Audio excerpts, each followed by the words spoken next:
Bueno. Entonces vamos directamente a la parte de saltos, ¿sí? Que es, digamos, una de las partes más... Como ustedes vienen de programación estructurada, pues ahí acá lo que hay es un cambio de paradigma en la programación y por eso es que pues ahí cuesta un poquito más al principio entender, ¿no? Pero bueno, del lenguaje de ensamblado lo más importante ahora...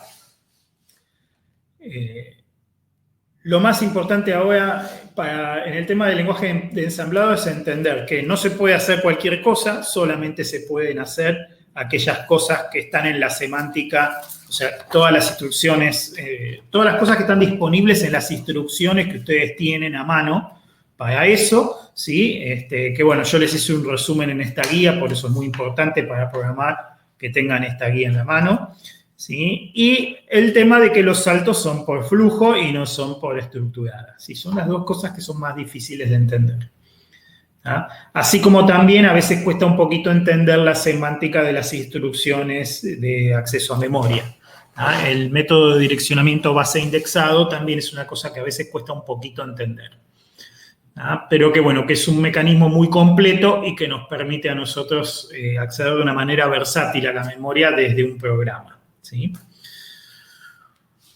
Muy bien, vamos a repasar entonces un poquito.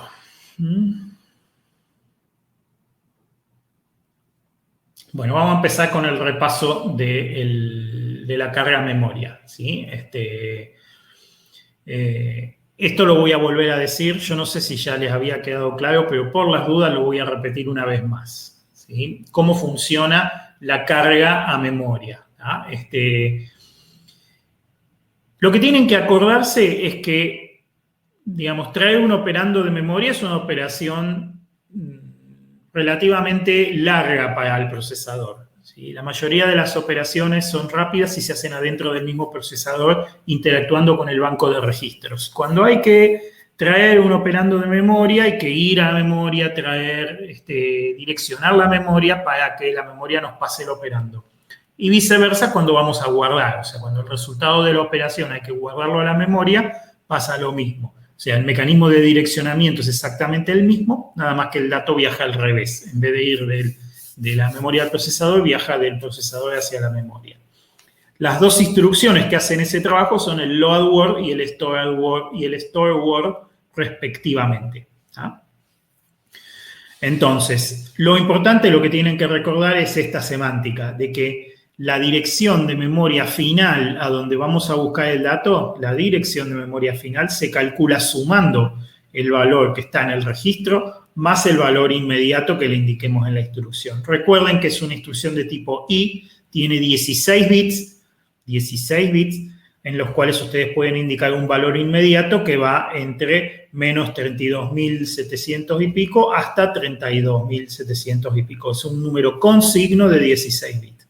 Eso significa que la suma podría ser una resta. Si ustedes indican un I negativo, en vez de sumar al valor del registro, restan al valor del registro, ¿ah? Pero el concepto es el mismo. O sea que yo puedo tomar el registro como base y después moverme un determinado offset para arriba o para abajo, ¿sí? Utilizando el valor inmediato. Esto permite utilizar la misma instrucción en varios casos de uso distintos. El caso de uso que yo les mostré la vez pasada es un caso de uso donde ustedes las variables las fijan en un lugar de la memoria.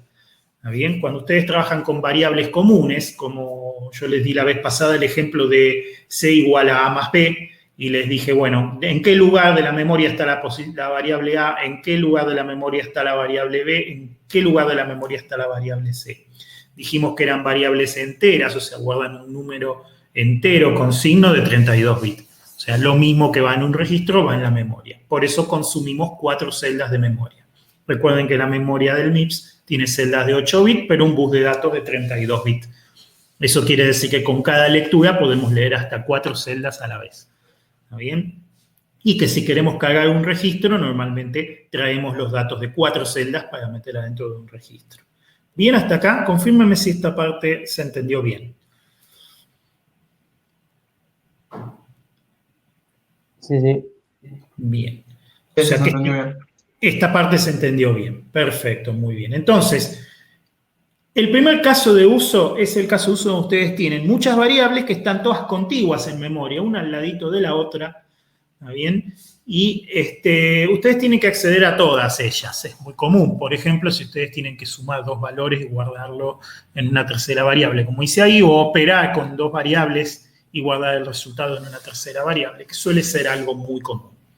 ¿Ah? El procesador hace eso con registros, no con memoria. Entonces hay que traer los datos de la memoria a los registros, operar en los registros y devolver. Además hay que tratar de usar la menor cantidad de registros posible. Los registros están muy, muy contados, o sea, son muy poquitos, con lo cual no se puede tirar para arriba registros. ¿Sí? Hay que tratar de usar los menos posibles. ¿Sí? Recuerden que los registros los pueden pensar como lugares donde se guardan temporalmente datos, ¿ah? Siempre. Entonces, cuanto más los reusen, mejor. Entonces, en este caso de uso, uno directamente en el registro guarda lo que se llama la base, o sea, la referencia. ¿Ah? Por ejemplo, si yo les digo, tenemos tres variables en la posición 100, 104 y 108, una forma buena es tomar como referencia el 100. ¿Sí? Podrían tomar también como referencia el 108 y después usar números negativos en el valor inmediato y también funcionaría, ¿sí? No sería un problema, ¿está bien? Pero lo más natural es decir, bueno, la posición 100 de la memoria es donde está guardada la variable A, entonces vamos a ajustar el registro que vamos a usar para acceder a la memoria, ¿sí? El registro donde vamos a guardar la dirección de memoria, necesitamos un registro para guardar la dirección de memoria, lo vamos a fijar en el valor 100. ¿Sí? Fíjense que cargamos el valor 100, ¿sí? Utilizando el ADI, ¿sí? Y esta convención que tiene MIPS de que el registro 0 siempre vale 0 y nunca cambia su valor. ¿Ah? Entonces, 0 más 100 es 100 y el 100 queda guardado en el registro 1. Recuerden que si la dirección de memoria es una dirección de memoria que está más allá de los 16 bits, tienen que usar ADI o ORI y LUI, ¿sí? O sea, tienen que cargar la instrucción en dos pasos. ¿Sí? Bueno, eso adelante lo volvemos a ver y lo miramos. Pero bueno, si no tiene más de 16 bits, con una sola instrucción pueden cargar el registro, con una constante. Si no, tienen que cargarlo en dos pasos. ¿Ah? Una vez que tienen la dirección de memoria en el registro 1, ya no hay que moverse más, porque ahora para movernos utilizamos el valor inmediato de la instrucción. O sea, habiendo seteado el registro 1 en el valor 100, que es donde está la variable A, si yo ahora hago el registro 100 más 0, accedo a la variable A. Si yo hago el registro 1 más 4, estoy accediendo a la variable de al lado, que es la B, la que está en la posición 104. ¿Sí? Y si yo hago el registro 1 más 8, estoy accediendo a la variable C, ¿sí? Que es la que está en la posición o en la celda 108. Este es un caso de uso típico de la memoria, donde yo tengo una zona de la memoria donde tengo todas las variables guardaditas una al lado de la otra, entonces yo lo único que tengo que tomar es un registro y decir, bueno, en voy a guardar la base de ese segmento donde guardo las variables, y después con valores relativos, o sea, en posición 0, posición 4, posición 8, posición 12, ¿sí? Voy accediendo a las distintas variables. También podría tener el segmento al revés, o sea, yo podría guardar el final del segmento y acceder como 0, menos 4, menos 8, menos 12, ¿sí? Es lo mismo, ¿sí? O sea, cualquiera de las dos técnicas funciona bien. Muy bien. ¿Bien hasta acá? ¿Se entendió esto?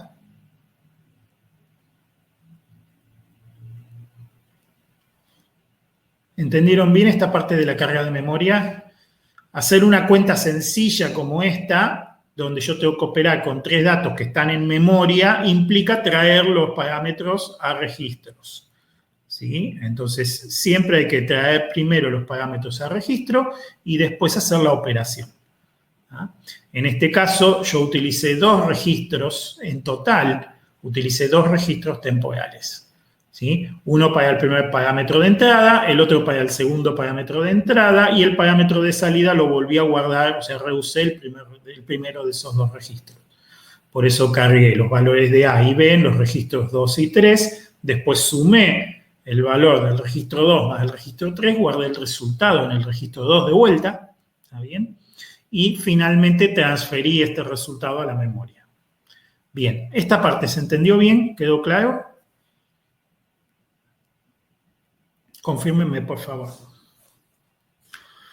Sí, Hugo, quedó claro. Bien, genial. O sea que si de esta parte van bien, avanzamos.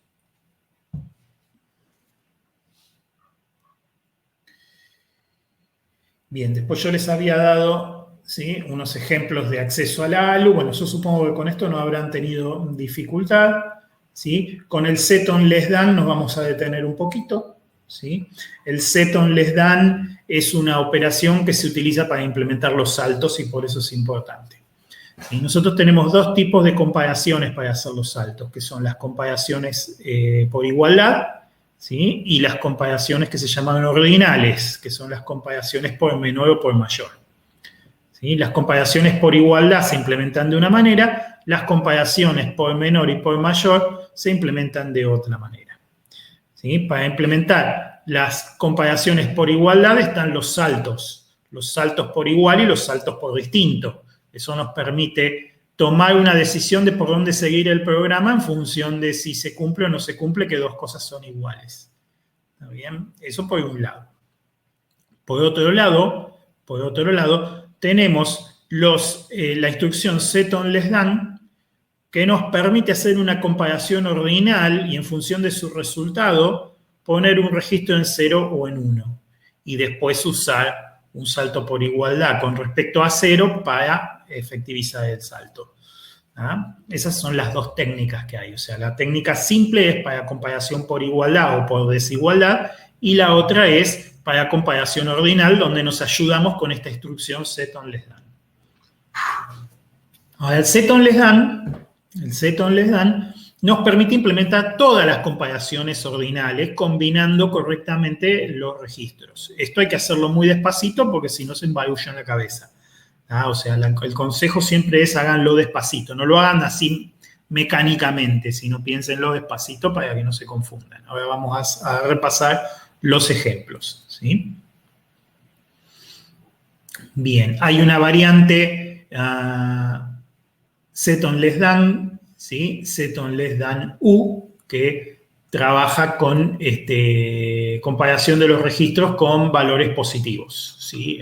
Recuerden que en complemento a la base, si se acuerdan de cuando lo estudiamos, ¿sí?, la comparación es distinta si los números son con signo o sin signo, ¿sí? Si los números son con signo, el bit de más alto peso se compara al revés, ¿sí? O sea, todo número que empieza con 0 es más grande que todo número que empieza con 1 porque los números que empiezan con 1 son negativos, ¿sí?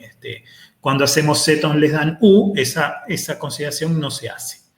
Con lo cual, todo número que empieza con 1 es considerado más grande que todo número que empieza con 0. Por eso hay un set on less than U, ¿sí? El set on less than U lo van a usar cuando estén trabajando con números sin signo, ¿sí? Es raro que lo hagan, pero bueno, puede pasar que en algún momento lo hagan y es importante tenerlo en cuenta, ¿tá? Y después tienen el set on less than inmediato. La variante set on less than inmediata les permite comparar el valor de un registro con una constante que ustedes proveen en el momento, que también es positiva o negativa. Creo que está el set on less than U también estaba, ¿no? Los dos están. Sí, set on less than immediate and signet también está. ¿Sí? Tengan en cuenta acá porque la extensión de signo acá es crítica. ¿Está bien? El set on less than I, ¿sí?, siempre considera el número de 16 bits con signo y le extiende el signo, ¿sí? Entonces hay que tener cuidado. ¿Ah? Bien, y esta instrucción en general lo que hace es comparar por menor y si la comparación por menor da verdadero, guarda un 1 en el registro de salida, ¿sí? Y si no, guarda un 0. ¿Está bien? Bien. Y acá está lo que les decía hoy de la carga inmediata, ¿sí?, cuando necesitamos hacerla en 2 pasos porque la constante no entra. ¿Esto lo llegaron a entender bien o necesitan que lo repase? Si no, voy a repasar derecho los saltos, que es lo que creo que tienen dudas. ¿Ah? Esta parte de la carga inmediata, ¿necesitan que la repasemos? Confírmenme, por favor. Por mi parte, no. Bien. Yo también lo entendí bastante bien, creo. Perfecto. Mateo. Sí, vengo entendiendo. Si querés pasarme al otro tema. Bien, bárbaro. Muy bien, vamos derecho a los saltos. Vamos a hablar de los saltos, ¿sí? Los saltos son instrucciones, hay dos tipos de saltos, están los condicionales y los incondicionales. Un salto condicional es un salto que solamente se hace cuando se cumple alguna condición, ¿sí? Los dos saltos condicionales que tenemos son el salto por igualdad y el salto por desigualdad, ¿sí? Que son opuestos, o sea, cuando uno funcionaría, el otro no funciona, ¿sí? El branch on equal, el BEQ, es salto por igualdad. Le pasamos dos registros y un valor inmediato. Eso es lo que se pasa en el código binario. ¿Está bien? O sea, cuando programamos en binario, le pasamos dos registros, direcciones de registros y un valor inmediato. Ese valor inmediato, ¿sí?, se toma relativo al program counter, lo cual quiere decir que el nuevo valor del program counter va a ser el antiguo valor del program counter más lo que le indiquen en ese valor i. ¿Está bien? Ese valor i, si no me equivoco, se multiplica por 4 antes de... Sí, efectivamente, ahí estoy mirando. Sí, se multiplica por 4 antes. Eso quiere decir que ustedes, si quieren saltar una instrucción para arriba, tienen que poner -1. ¿Sí? Internamente el procesador lo multiplica por 4 para correr el program counter 4 valores para poder leer 4 celdas atrás, ¿sí? O sea, se asume que los programas siempre están alineados. Esto es importante, ¿sí? Los programas están alineados en la memoria. Eso quiere decir que la instrucción siempre empieza en una celda múltiplo de 4. ¿Ah? Con lo cual, yo cuando pongo branch on equal -1, estoy diciendo quiero ir una instrucción para arriba. ¿Está bien? Si yo pongo branch on equal 1, quiero decir que voy una instrucción para abajo, ¿sí? O sea, le sumo 1 al program counter. ¿Está? O sea, en realidad le estoy sumando 4, pero para leer la instrucción que sigue. ¿Está bien? ¿Sí? El branch on equal 0 es peligroso porque te quedarías para siempre en el mismo lugar. ¿Está bien? Y el branch on equal 1 no hace absolutamente nada, porque es lo mismo que no poner nada. ¿Está bien? El branch on equal 2 saltea una instrucción. Y así sucesivamente. ¿Está? ¿Se entiende, no es cierto? Díganme si se entendió bien lo que digo. Sí, se entendió. Bien. O sea que si el número es positivo, vos volvés a una instrucción previa a la que estás ejecutando ahora mismo. No, si el número es positivo... No, como lo siguiente, perdón. Si es negativo, volvés a la previa. Exactamente, ahí está. Ahora sí, estamos de acuerdo. ¿Sí? Con positivo a lo que sería cada de immediate y el registro 2, 2 y 1, mirando este ejemplo. Claro. Bien, ahí está. Bueno, acá en este ejemplo, ¿qué hacemos nosotros? Nosotros vamos a aprovechar una comodidad que tiene el ensamblador, ¿sí? Nosotros en realidad siempre tendríamos que escribir a la izquierda la dirección de memoria donde está guardada cada instrucción. En un volcado se hace. En un programa es como que nosotros nos abstraemos de en qué dirección de memoria está guardado el programa. Dejamos que eso lo maneje el ensamblador. ¿Está bien? Entonces, para indicarle la dirección de memoria, directamente le escribimos lo que se llaman etiquetas, ¿sí? Como el seguir acá. Esta etiqueta seguir, ¿sí?, lo que está diciendo es, al ensamblador le está diciendo, bueno, acordate de esta posición de memoria porque la vamos a usar. Entonces, ¿qué hace acá? Cuando yo pongo branch on equal 2, 3, seguir, ¿sí?, acá el ensamblador va a reemplazar este seguir por un 2. ¿Por qué por un 2? Porque está saltando 2 instrucciones para abajo, ¿sí? O sea, una instrucción sería inmediatamente abajo, 2 instrucciones para abajo son 2. ¿Tá? Y eso lo calcula automáticamente el ensamblador cuando ensambla. O ustedes cuando ensamblan a mano también lo pueden calcular. O sea, ustedes ven esto y dicen, seguir acá lleva un 2. ¿Por qué? Porque estoy saltando 2 instrucciones para abajo. ¿Está bien? O sea, me estoy salteando una instrucción. ¿Está bien? Si yo pusiera 1, sería lo mismo que si el branch on equal no estuviera. Se saltaría al siguiente valor del program counter, que es este. Si le pongo 2, entonces estoy saltando a este. Esto simbólicamente... Cuando yo pongo branch on equal 2, 3 seguir, el seguir es reemplazado por el ensamblador por un número 2. Lo cual lo que hace es hacer saltear el primer ADI, ¿sí? E ir a ejecutar inmediatamente el segundo ADI. ¿Se entiende, no es cierto? En este caso, si el registro 2 no es igual al 3, en el 2 se suma 1 y después en el 3 se suma 1, ¿no?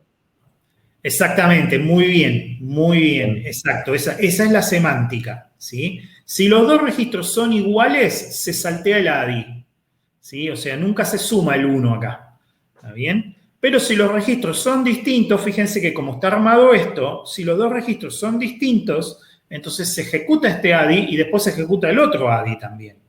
Si los registros son distintos, acá se ejecutan los dos ADI. ¿Ah? Y por lo tanto, se le suma 1 a los dos registros. ¿Ah? ¿Se entiende, no es cierto? Entonces, es muy importante esa observación que hicieron. ¿Ah? Esto no es un if. ¿Ah? El if ahora lo vamos a implementar más abajo. Esto no es un if, esto es un salto puro y suelto. ¿Está bien? Que lo que hace saltear una instrucción si se cumple una condición, nada más. ¿Está bien? De la misma manera que yo podría volver para arriba. Si yo pongo una etiqueta que está más arriba, ¿está bien? Yo podría hacer que el programa vuelva sobre sus pasos, si se cumple una determinada condición. ¿Se entiende, no es cierto?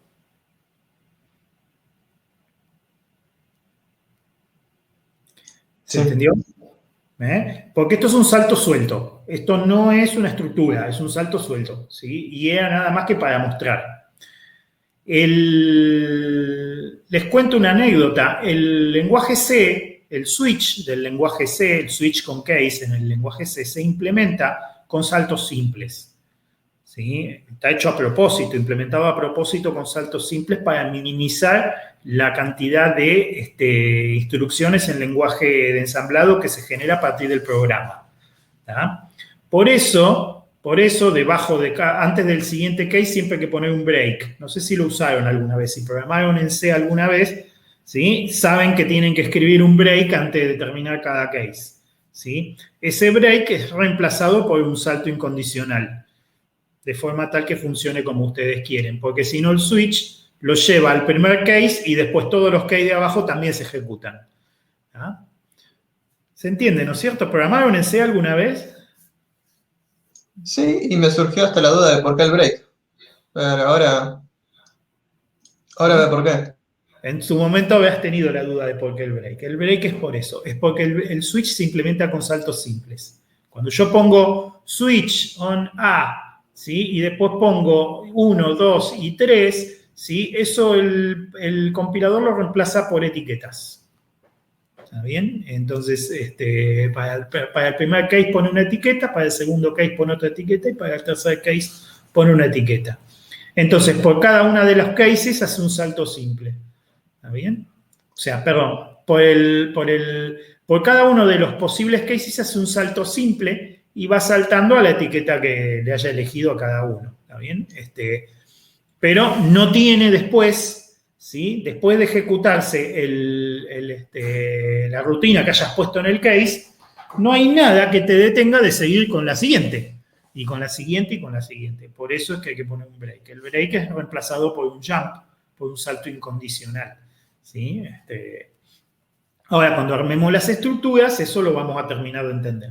Porque esto tienen que entender que es nada más que un salto simple. Si se hace, se saltea este ADI, pero si no se hace, se ejecutan los dos ADI. ¿Está bien? Muy bien. El branch on equal tiene la semántica inversa. El salto se hace si los registros son diferentes. Esto es importante porque después, dependiendo de qué estructura tienen que armar, deciden ustedes si usar branch on equal o branch on not equal. ¿Sí? Eso hay que pensarlo bien. O sea, tenemos que usar la cabeza y pensarlo bien. ¿Ah? Muy bien. Vamos a los saltos incondicionales, los Jotas. ¿Sí? Los Jotas en el ensamblador también los manejamos con etiquetas. ¿Está bien? Y son saltos incondicionales. ¿Sí? O sea, son saltos que siempre se van a hacer. ¿Tá? Toda la instrucción que está a continuación, del J no se va a ejecutar nunca a menos que saltemos a ella desde otro lado. Esto es importante que lo entiendan. O sea, inmediatamente abajo del J, lo que sea que haya, no se llega nunca naturalmente. O sea, si queremos llegar ahí, tenemos que saltar ahí. ¿Está bien? Entonces, la diferencia con el J y el branch es que la instrucción de tipo J es una instrucción perdón, que el J es una instrucción de tipo J. El tercer tipo de instrucciones que entiende MIPS y que en realidad guarda casi la dirección absoluta de la etiqueta. Casi la dirección absoluta. No puede guardar la dirección absoluta porque le faltan algunos bits. ¿Está bien? Pero guarda la página en la que estamos. O sea que el salto largo siempre se hace dentro de la página en la que estamos. O sea, los 2 bits de más alto peso no se pueden guardar. ¿Está bien? ¿Por qué? Porque nosotros tenemos 6 bits para el código de operaciones. ¿Sí? Si se acuerdan, vamos a mirar un poquito acá arriba.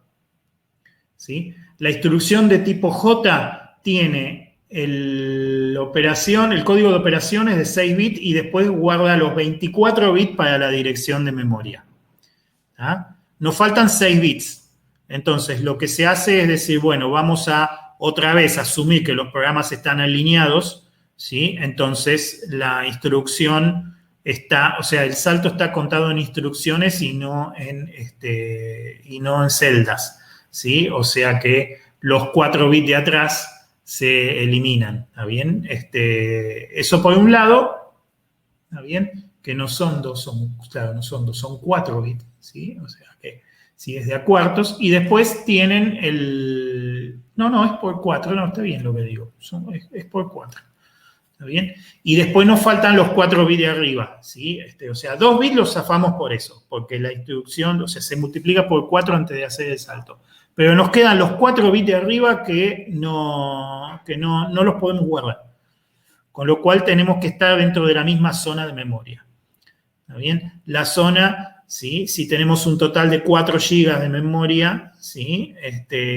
La zona es medio giga, ¿sí? ¿Está bien? Medio giga, no, cuarto de giga.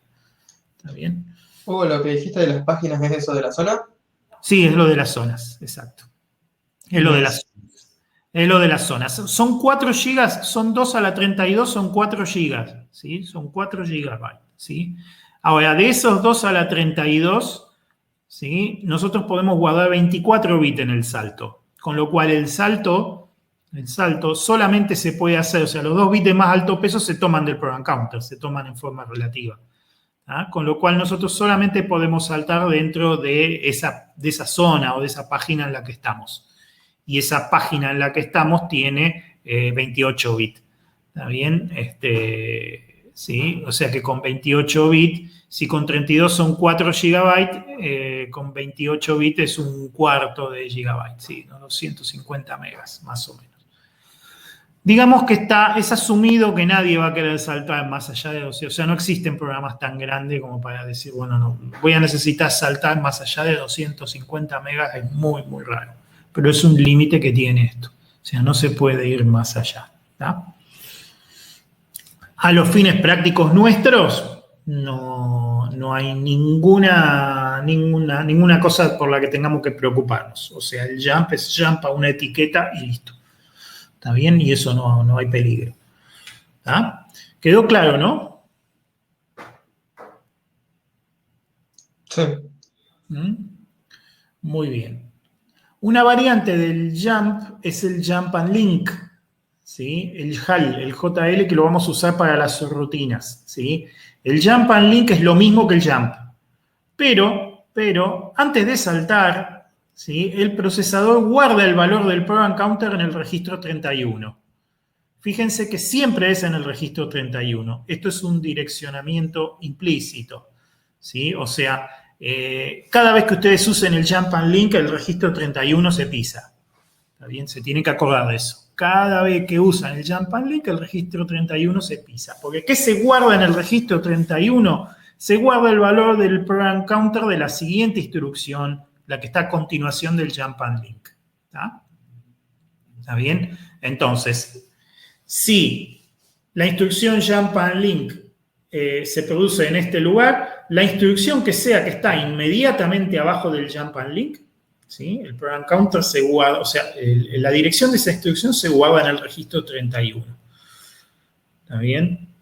Lo cual nos permite después, mediante una instrucción como el jump register, ¿sí? Volver a la dirección que está indicada por un registro. En particular, podríamos volver a la dirección que está indicada en el registro 31, lo cual significa volver a este lugar. ¿Tá? Esa es la técnica que hay para implementar subrutinas, que vamos a ver ahora en un ratito. ¿Está bien? O sea que combinando el YAL y el JR podemos implementar subrutinas. Podemos hacer un salto y después regresar al lugar de donde nos llamaron. ¿Está bien? Eso, que ese es el principio de la subrutina. ¿Está bien? O sea, nosotros saltamos y nos acordamos, vamos a decir, en el momento de saltar, desde dónde nos llamaron, para que después, al terminar de ejecutar la subrutina, podamos volver a la dirección que sigue al punto donde me llamaron. Una pregunta me surge. Sí. ¿Qué pasa si vos vas a una subrutina, entre esa subrutina vas a otra subrutina? Perdés el retorno, el primer retorno. Muy buena pregunta, Gonzalo, muy buena pregunta, que vamos a estudiar. Si no la llegamos a estudiar hoy, la vamos a estudiar la clase que viene. ¿Está? Ahí necesitas guardarlo en la pila, la dirección. Exactamente, muy bien, pero de la pila todavía no hemos hablado. Entonces, sí, la pila se implementa, o sea, MIPS no implementa una pila, la tenemos que implementar nosotros a mano y bueno, y eso es algo de lo que, si no llego a explicarles hoy, lo explicamos en la clase que viene. Pero sí, muy bien, va por ahí, Bautista, sí, por el lado de la pila. ¿Está bien? Pero en principio, para implementar una subrutina simple, yo salto y después con Jump Register al registro 31 y siempre que no toque yo en otro lado el registro 31, funcionaría. ¿Está bien? Es una subrutina simple que no me permite ir desde adentro de una subrutina a otra subrutina. Eso no me lo permite. ¿Está? Por ahora nos quedamos con eso. ¿Sí? Después hay una instrucción que es un poquito más rara, pero también se usa, que es el Jump and Link Register, que es igual, ¿sí?, al Jump Register, pero que guarda la dirección de retorno, ¿sí?, en el registro 31. ¿Está bien? La instrucción Jump Register y la instrucción Jump and Link Register son instrucciones de tipo R, que solamente llevan un registro, los otros dos no se usan. ¿Está bien? ¿Por qué? Porque en este caso se carga el program counter con el valor indicado en el registro. ¿Está bien? Bien, muy bien. Vamos a repasar los saltos y después vamos a profundizar sus rutinas. ¿Tá? Porque ya veo que por lo menos Gonzalo y Bautista lo venían siguiendo muy bien. No sé cómo vas vos, Mateo, con esto. ¿Vas entendiendo bien? ¿Sí? Sí, profe. Sí, estaba por decir lo mismo que estaba por decir Bautista y justo lo dijo. Se adelantó. Bueno, mejor así. Por ahora yo quiero que lo vayamos aprendiendo de a pasitos, porque si no lo vamos aprendiendo de a pasitos, es más difícil. ¿Está bien? Para trabajar subrutinas yo les quiero enseñar las convenciones primero, porque las convenciones y las subrutinas se llevan bien. O sea, gracias a las convenciones es mucho más fácil programar subrutinas. ¿Sí? Después vamos a ver por qué. Muy bien. Vamos a estudiar cómo se producen las estructuras de alto nivel, o vamos a repasar en realidad, cómo se producen las estructuras de alto nivel en flujo, como estamos trabajando ahora. ¿Está bien? La cuestión es muy simple, la estructura tiene que aplanarse. Y para aplanarse hay que escribir una cosa a continuación de la otra. Y después, con los saltos, vamos a hacer que se salten las instrucciones que no se ejecutan. ¿Está bien? Esta es la parte delicada de cómo se arma una instrucción de alto nivel. ¿Sí? Yo, por ejemplo, acá empezamos con una sencilla que es una comparación por igualdad. ¿Sí? Y dije, bueno, vamos a comparar dos registros por igualdad. Si la condición se cumple, hacemos una cosa. Si la condición no se cumple, hacemos otra. Un pedacito de código de alto nivel. Un típico if then else. Pero donde la comparación es por igualdad. ¿Ah? Entonces, ¿qué hacemos? Bien, hay dos formas de hacerlo. ¿Sí? Y esto va en gusto de cada uno. ¿Sí? Algunos prefieren programar con el branch al derecho y poner el else y el then al revés, y otros prefieren programar con el branch al revés y poner el then adelante y el else atrás. Las dos son equivalentes, las dos hacen lo mismo. ¿Tá? Y ahí van gustos como a ustedes les guste más. Por ejemplo, si ustedes optan por este lado, ¿sí?, por esta solución, la primera de las dos, la que está arriba, ¿sí?, Entonces, el branch, ¿sí? Si están comparando por igualdad, tiene que ser un branch unequal. Y si están comparando por desigualdad, entonces tiene que ser un branch not equal. ¿Está bien? ¿Por qué? Porque saltan si la igualdad se cumple. Entonces tienen que saltar al den. ¿Sí? Si saltan cuando se cumple la condición, tienen que saltar al den. Entonces saltan al den y programan el else. Inmediatamente abajo del salto programan el else. ¿Por qué? Porque el else es lo que va a pasar si el salto no se dio. ¿Se entiende, no es cierto? Creo que sí. Entonces, esta es una estrategia. ¿Sí? Entonces, ¿qué hacen? Saltan con el branch al derecho, al den, y programan el else. Cuando terminan el else, tienen que hacer un salto incondicional al final. ¿Está bien? Porque si no, después del else se ejecutaría el den. ¿Ah?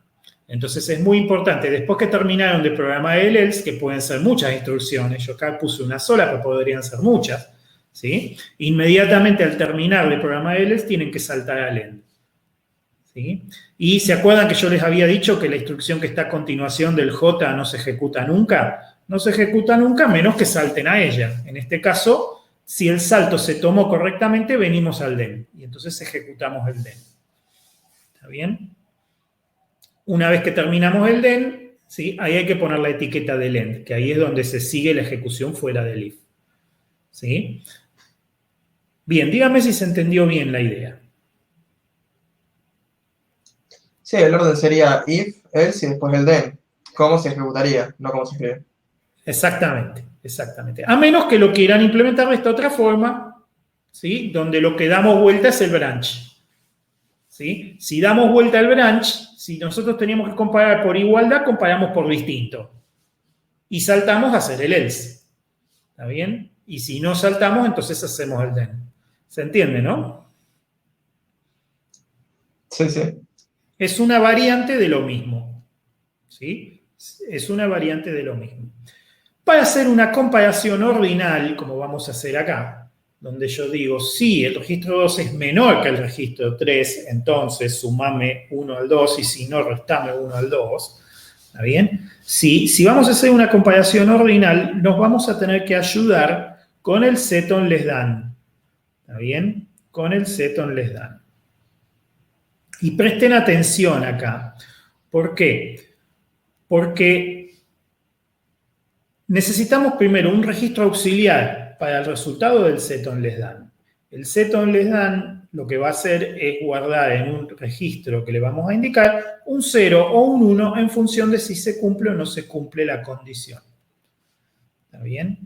Entonces, ahora, si yo quiero programar al derecho, si yo quiero programar el else arriba y el den abajo como venía programando hoy más temprano, tengo que dar vuelta el branch porque yo comparo contra 0, no comparo contra 1. ¿Sí? Presten atención a esto porque el salto con el else arriba, cuando comparamos por igualdad, es branch unequal. Pero si yo quiero respetar la semántica del set on less than, o sea, realmente acá decir si 2 es menor que 3, si el registro 2 es menor que el registro 3, ¿sí? Lo que se guarda en el registro 4 es un 1 y yo estoy comparando contra 0. ¿Está bien? O sea que sí o sí hay que dar vuelta el branch. Aquí hay que poner branch not equal, porque como comparo con 0, ¿está bien? Si el set on less than se cumplió, ¿sí? El 4 y el 0 van a ser diferentes. Entonces salto al den. ¿Tá? Esto es lo que tienen que tener cuidado cuando lo piensan. ¿Sí? Después, la estructura se programa exactamente igual que acá arriba. ¿Está bien? ¿Se entiende, no es cierto? ¿Se entendió esto? Díganme si se entendió porque es buen momento para explicarlo de vuelta, si no. En todo caso, si no, también puedes hacer al revés. Puedes poner branch equal y saltas al den y después te fijas el else. Y salto al else y ejecuto el den primero. Sí, también puedo hacer eso si quiero. O podrías invertir de cuando está el 2, el 3 y después si pones branch con igual. Ojo que eso complica. Ojo con eso de dar vuelta al 2 y el 3 porque eso es otra cosa. ¿Ah? Sí, o sea, uno es menor y si no es mayor o igual. Te ¿O no? cambia la semántica, muy bien, Claro. exactamente. Exactamente. ¿Sí? Que eso es lo que estamos haciendo acá. Si yo tuviera que hacer si el registro 2 es mayor o igual al pesos 3, que es la inversa, ¿sí? Ahí sí implemento dando vuelta al branch. ¿Está bien? Y ahí es donde tengo las 4 posibilidades. Yo tengo 2 posibles branch. Yo puedo usar el branch on equal o el branch on not equal. Y después lo que puedo hacer es dar vuelta a los registros en el set on less than. ¿Sí? O sea, yo podría poner el 3 y el 2 en vez del 2 y el 3. ¿Sí? Y entonces ejecuto el set on less than al revés. ¿Sí? Eso nos da las 4 posibilidades de comparar por menor o igual o por mayor o igual. ¿Está bien? O sea, si saltamos con branch not equal, estamos usando la semántica del set on less than al derecho. O sea que estamos diciendo 2 es menor, estrictamente menor que 3. ¿Sí? O lo que es lo mismo, 3 es mayor o igual a 2. ¿Se entiende, no es cierto? ¿Ah? O sea, esta comparación es lo mismo decir 2 menor que 3 que decir 2 mayor o igual, 2 menor que 3 que 3 mayor o igual a 2. ¿Está? ¿Se entiende? ¿No? Sí, sí. Entonces, fíjense cómo a ustedes les conviene llevarlo siempre a la misma forma. ¿Está? O sea, cuando ustedes van a armar un if, ¿sí? Lo pueden llevar a la forma menor o a la forma mayor o igual. ¿Sí? Si lo llevan a la forma menor, ¿está bien? Dejan los 2 registros al derecho. Si lo llevan a la forma mayor o igual, los dan vuelta. ¿Está bien? ¿Se entiende, no es cierto? Y después, con esta semántica, deciden si saltan o no saltan en función del orden que pusieron. ¿Está bien? Fíjense que también hay que pensarlo bien. Vamos a hacer un ejemplo. A ver, vamos a hacer un ejemplo y lo pensamos juntos. ¿Sí? Esto lo dejo para después, lo del registro 0, porque eso les voy a empezar a hablar hoy de esto. Quiero que hagamos un ejemplo juntos, que lo pensemos juntos. ¿Sí?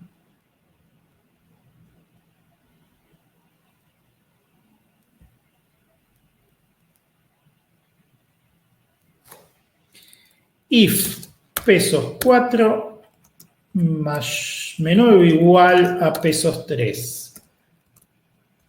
Then pesos 5 es igual a pesos 5 más pesos 4. Else pesos 5 es igual a pesos 5 más pesos 3.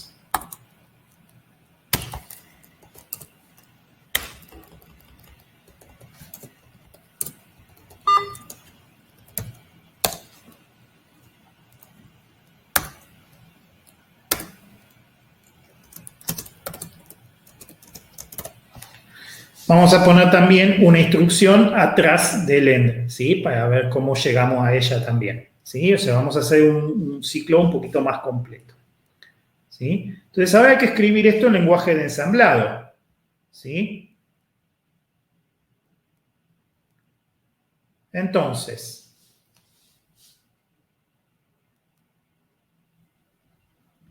acá donde hay que pensar primero. Pesos 4 es menor o igual a pesos 3. ¿Sí? Eso significa que pesos 3 es mayor o igual a pesos 4. ¿Estamos de acuerdo? Sí. Sí. O negar que es menor. Claro, exactamente. Y eso es lo mismo que decir que no pesos 3 es menor que pesos 4. ¿Estamos de acuerdo? Todas estas son iguales. ¿Sí? 4 es menor o igual a 3. Es lo mismo que decir 3 es mayor o igual a 4. 3 es mayor o igual a 4 quiere decir que no es cierto que 3 es menor que 4. ¿Estamos de acuerdo? ¿Cómo vienen con la lógica? Bien. Eso se entiende. Bien, perfecto. ¿Por qué? ¿Por qué lo llevo a la forma menor? Porque si lo llevo a la forma menor, yo tengo el set on less than. Por eso lo llevo a la forma menor. Es la forma más simple que hay. O sea, yo lo tengo que llevar a una forma donde sea una cosa es menor que la otra, porque esa es la que tengo. Y después con el not decido si uso el branch on equal o uso el branch on not equal. ¿Se entiende, no es cierto? Ese es el truco. ¿Sí? Entonces, vamos a usar un temporal. Vamos a usar un temporal. El temporal para guardar el resultado del SLT. ¿Sí? Tengo que guardarlo en algún lado. Bueno, lo voy a guardar en el peso 2. Entonces, ahora sí ya puedo programar. Fíjense, yo ahora puedo hacer el set on less than y fíjense, es 3 y 4. Así que ya lo tengo. Es pesos 3, pesos 4. ¿Ah? Y ahora, yo tengo que saltar si esto es falso, o sea que tengo que usar branch on equal con 0 para ir al den. ¿Ah? O sea, hago equal con 0 porque estoy buscando el negado, ¿está bien? Porque estoy buscando el negado, ¿está bien? Entonces ahora, ¿sí?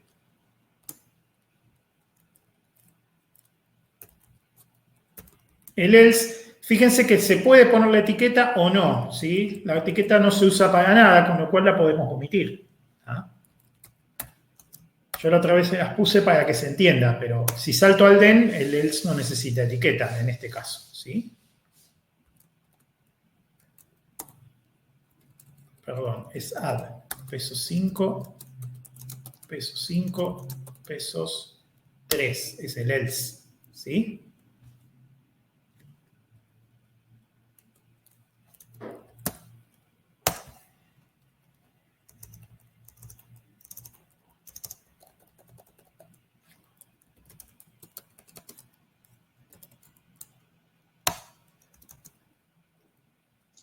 Hugo, ¿existe un set greater than o siempre usamos el inverso del less than?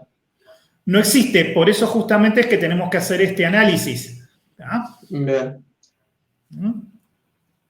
Por eso tenemos que hacer este análisis. Si fuera un set de instrucciones completa, ¿existiría o en general no? En RISC, en general en los RISC vas a encontrar este patrón. ¿Sí? Bien. Ahí está. ¿Ven? Ahí les queda la programación del if completo. ¿Ah? 1 no es una constante en el área al final.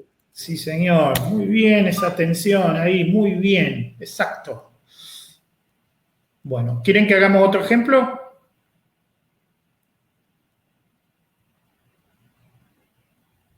Aprovechen, chicos. Este es el momento. ¿Quieren que hagamos otro ejemplo? ¿O ya se entendió la idea? Yo estoy bien. ¿Los demás? Yo no entendí, pero si quieren hacer otro ejemplo, hacemos otro ejemplo. Yo no tengo problema. Hacemos uno más. Yo quiero hacer uno más, insisto. No sé por qué mi intuición me dice que haga otro. Así que vamos a hacer otro. ¿Tá?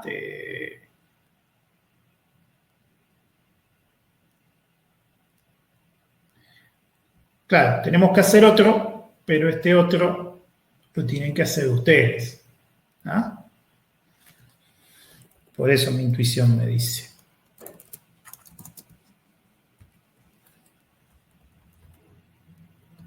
Este es muy parecido, pero no igual. Tenemos que hacer el mismo análisis de hoy y después ver cómo ajustamos el set on less than. ¿Sí? Pero me lo tienen que decir ustedes.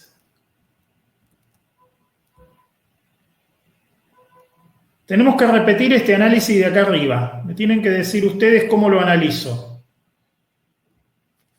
Este análisis no sirve porque era del otro. ¿Tá? Así que vamos a analizarlo ahora. Si pesos 4 es mayor que pesos 3, eso es lo mismo que decir que... Que pesos 3 es menor que 4. Muy bien. Esto es lo mismo que decir que pesos 3 es menor que pesos 4. Perfecto. Muy bien. Entonces, tomo el valor del set on less than de pesos 3 y pesos 4 y ahora, ¿cuándo tengo que saltar? Cuando sea distinto al den. Si está igual ahí. Muy Porque bien. te va a dar 1. Exactamente, muy bien. Branch on not equal, porque yo ahora quiero saltar cuando es verdad que 3 es menor que 4, ¿sí? O que es lo mismo que 4 es mayor que 3, ¿sí? ¿Se entiende, no es cierto? Ahí está. Bien, son 4 posibilidades. Menor, que no tienen que hacer nada. Mayor, que lo tienen que dar vuelta así. Menor o igual, que es la que lo tienen que dar vuelta y negar. Y mayor o igual, que es donde lo tienen que negar y listo. ¿Se entiende, no es cierto? Ahí están las 4 posibilidades.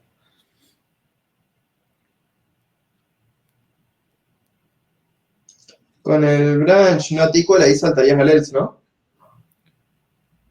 Con el branch not equal salto al den. No, al den. Salto al den. ¿Por qué? Porque estoy comparando con 0. ¿Sí? Si estoy comparando con 0, si dio 1 y comparo con 0, me va a dar falso. ¿Está bien? Por eso salto al den. Bien, bien, bien. O sea, si estuviera comparando con 1, tendría que usar el branch on equal, pero yo no tengo un 1 para comparar no tengo un 1 trivialmente para comparar en MIPS. Sí tengo un 0 para comparar. ¿Tá? Por eso comparo con 0 y doy vuelta al branch, siempre. ¿Está? Ese es el patrón, siempre hago eso. En vez de comparar con 1, comparo con 0 y pongo el branch al revés y ya está. Bien, y ahora si quisieras ir al den, irías con branch igual 0. Digo, si quisieras ir al cosa. Si quisiera ir al else, claro, haría un branch on equal al else, ¿sí? Y programaría el den arriba, exactamente. Sí, esa es la otra forma de hacerlo. Elijan una y quédense con una y no se compliquen, no se enrosquen demasiado. ¿Está bien?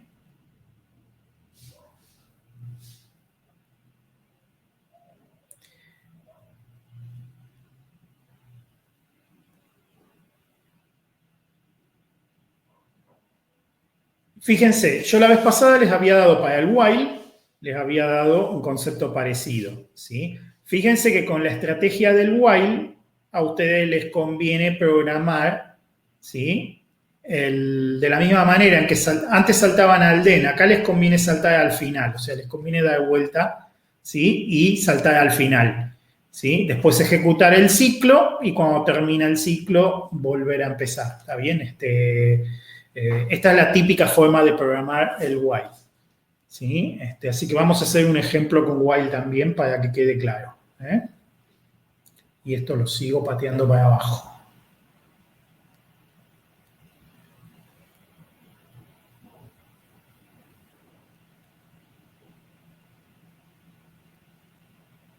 Vamos a aprovechar, ¿sí?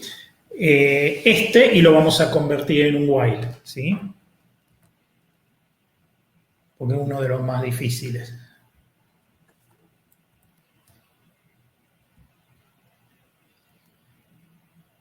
Este de acá lo vamos a convertir en un while.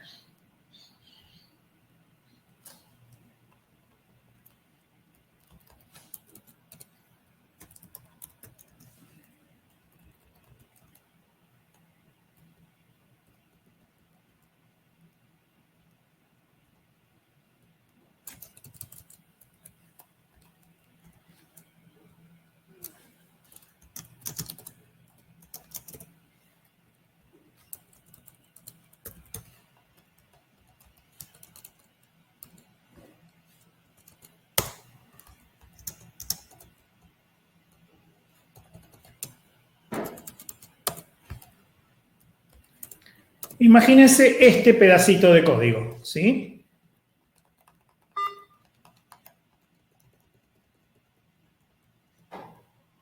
Este pedacito de código. Vamos a hacer el mismo análisis que hicimos hoy. ¿Ah? Bueno, vamos a analizar este ejemplo, ¿sí? Otra vez, la lógica es llevarlo a la forma menor. ¿Está bien? Entonces, para llevarlo a la forma menor, analizamos lo mismo. ¿Sí? ¿Me escuchan bien, no? Perdón, empecé a hablar y no me... Sí, se escucha perfecto. Perfecto. ¿Sí? Entonces lo damos vuelta y decimos pesos 3, ¿sí? Es mayor o igual a pesos 4, lo cual es lo mismo que decir not pesos 3 es menor que pesos 4. Este es el análisis que hay que hacer para llegar a la forma. Una cosa es menor que la otra, que es lo que tenemos en el lenguaje de ensamblado, un set on less than. ¿Sí? ¿De acuerdo? Entonces, fíjense, la otra cuestión acá es que hay que dar vuelta a la condición. ¿Tá? ¿Por qué? Porque nosotros nos vamos a saltar al final directamente. Entonces, arrancamos. ¿Sí? Acá ponemos etiqueta para el while porque la vamos a necesitar. Y hacemos el set on less than.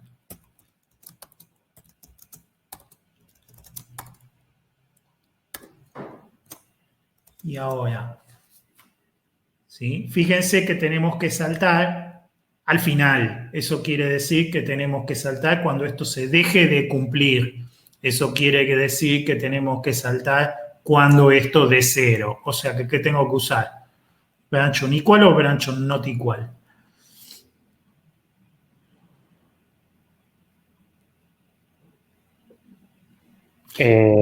Un igual, ¿no? Claro, muy bien, exactamente. ¿Por qué tengo que usar branch on equal? Porque cuando das 0 vas al final. Exactamente, porque cuando el set on less than se deje de cumplir, recuerden que lo que yo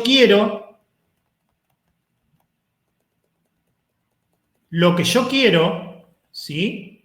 Es seguir ejecutando. A ver, esperen, no sé que le haya errado.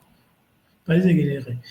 Lo que yo quiero es que el while se ejecute mientras esto no sea cierto. ¿Sí? ¿Está bien? Entonces, salto cuando, ojo acá, salto cuando pesos 3 sea menor que pesos 4. O sea que es branch on not equal. ¿Sí?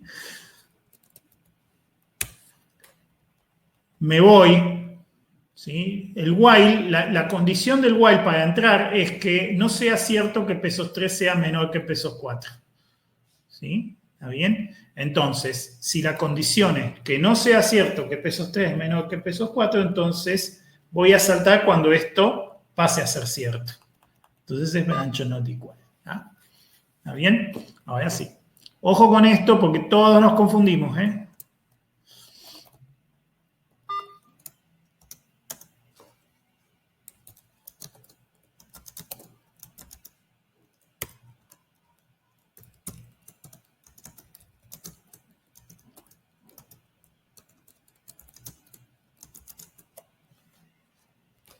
¿Sí? Este análisis es importante, que no le erren. ¿Ah? ¿Sí? Si la condición de salto, ¿sí?, es cuando no es cierto que 3 es menor que 4, o sea, la condición para entrar al while es not pesos 3 menor que pesos 4, entonces me voy cuando esto deje de ser cierto. O sea, salto cuando pesos 3 es menor que pesos 4. De ahí viene que el branch on not equal. ¿Ah? ¿Sí? Si ustedes siguen la lógica de programar primero el then y después el else, ¿sí?, tienen que usar lo mismo que en el if. Pero si ustedes siguen la lógica de programar, como hice yo acá, ¿sí?, el else primero y el then después, tienen que dar vuelta a la lógica del if para el while. ¿Se entendió, no es cierto?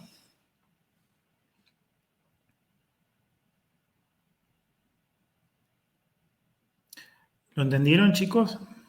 Hay que pensarlo bien nomás, es no embarullarse. Bien, creo que se entendió. Bueno, esto también requiere práctica. Si lo practican, les sale. Si no lo practican, se van a embarullar siempre. Yo lo hago una vez por año cuando les tengo que enseñar esto y me embarullo. Así que imagínense, si no lo practican, se embarullan. Tengan en cuenta eso. ¿Ah?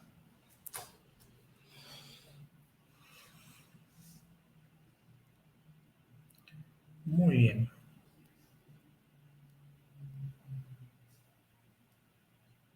Muy bien, ahí está bien. ¿Sí?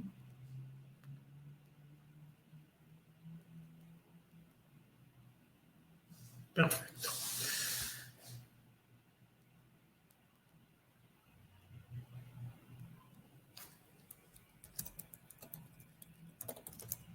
Vamos a hablar de las subrutinas y después de las convenciones.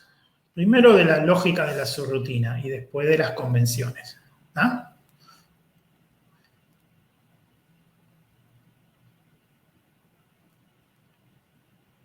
Bueno, ¿qué es una subrutina? En un lenguaje de flujo, una subrutina es lo más parecido que hay a una función o a un procedimiento en un lenguaje de alto nivel. O sea, para lo mismo que usarían funciones o procedimientos en lenguajes de alto nivel, en lenguaje de ensamblado y en los lenguajes de flujo en general se utilizan las subrutinas. ¿Ah? Entonces,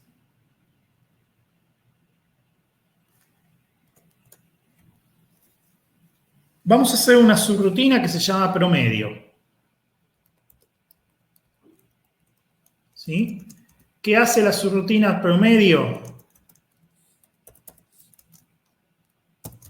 Calcula el promedio entre los registros 1 y 2 y guarda el resultado en el 3.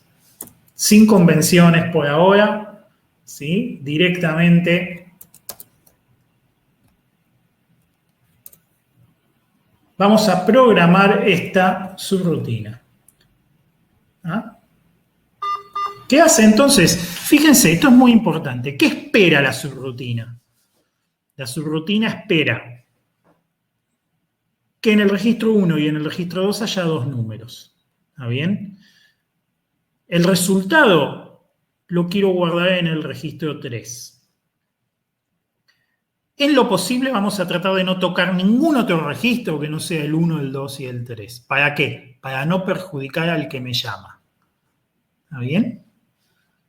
¿Se entiende, no es cierto? ¿Me siguen hasta acá? Sí. Bien. Entonces, ¿qué vamos a hacer? Vamos a reusar el registro donde guardamos el resultado, lo vamos a reusar. ¿Sí? Ese registro donde guardamos el resultado lo vamos a aprovechar para hacer las dos cosas, para hacer la suma y después también para hacer para hacer el desplazamiento, para dividir por 2. ¿Ah? Nosotros acá vamos a dividir por 2 para calcular el promedio. ¿Sí? Entonces,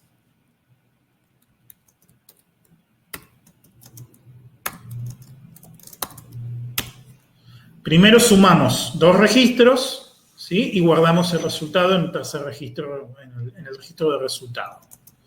Y después, ¿cómo hacemos para dividir por 2? A ver, ¿quién se acuerda?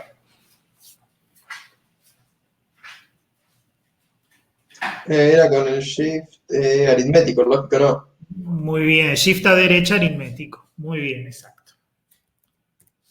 ¿Sí? ¿Le puedo calentar agua? Dale. 70 grados, por favor. Dale.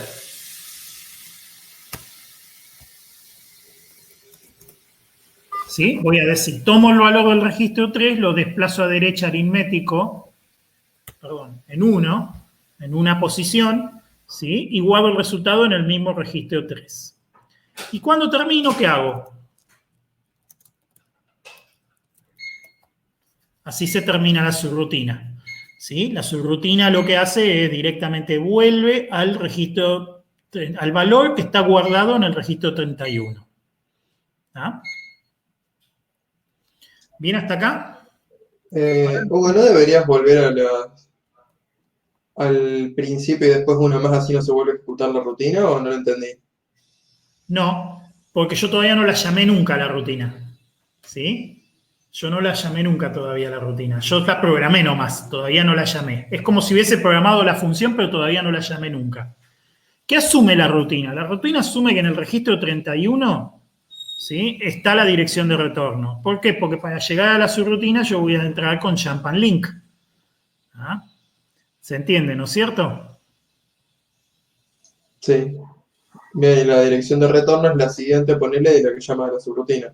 Ujú. Ah, Exactamente. bien, bien. Entonces, ahora vamos a poner el comienzo del programa acá. ¿Sí? En el comienzo del programa vamos a hacer lo siguiente.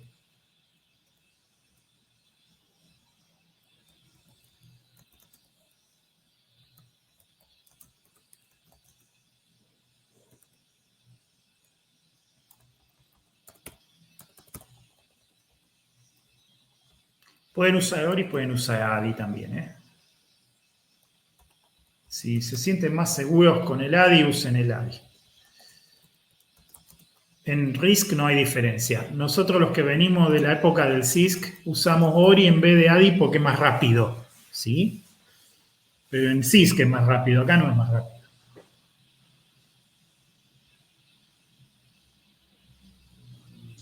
Oh, una pregunta con el shift right. Sí. Como que sea impar, siempre te lo dice el bit menos significativo. Mm. ¿Qué pasa cuando dividís por 2 un número impar? ¿Automáticamente se guarda como IEEE o...? No, ojalá. Eso podría pasar en un lenguaje de recontra alto nivel, pero acá no. Bien, Esto es una división entera, así que bien, siempre te va a quedar par. Y el te queda el coma piso, 5 ¿no? el coma 5 se va al limbo, lo perdés. Si yo hago 5 dividido 2, te queda 2. Si yo hago 11 dividido 2, te queda 5. Y así. Una división entera es.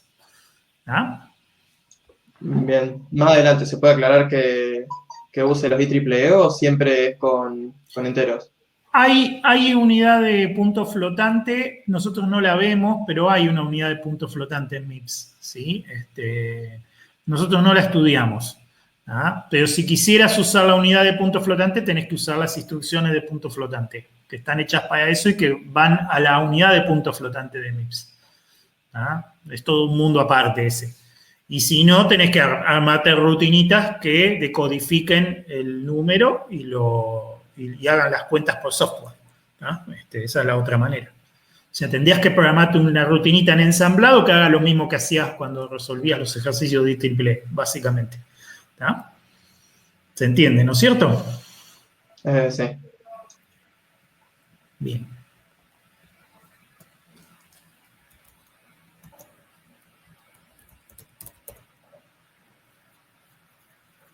¿Sí? Yo acá estoy.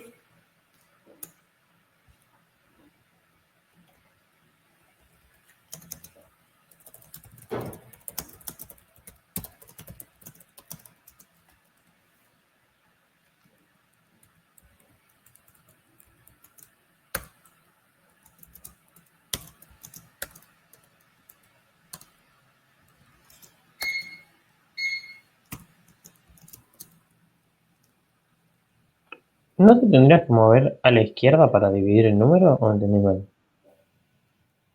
No, si te mueves a izquierda, multiplicás. Si desplazás los bits a izquierda, estás multiplicando. Si desplazás los bits a derecha, estás dividiendo.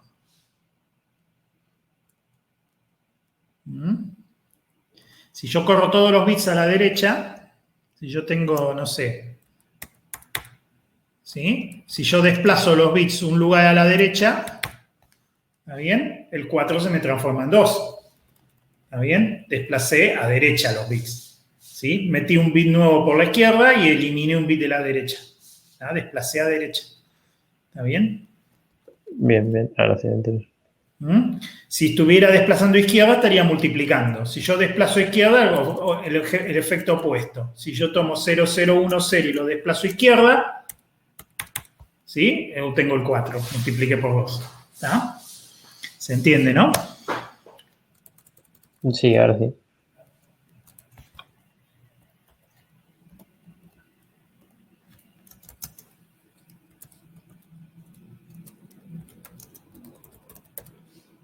Y acá hay un ejemplo de uso.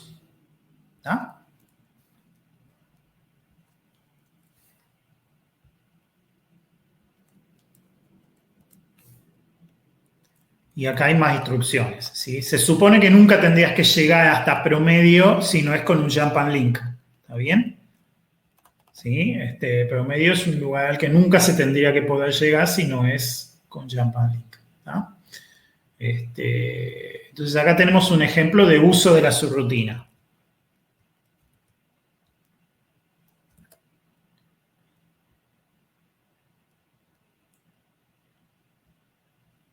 ¿Ah? Acá puede verse cómo puedo reusar el mismo código de nuevo. ¿Sí? ¿Está bien? ¿Qué hice yo acá? A ver si se dan cuenta que hice.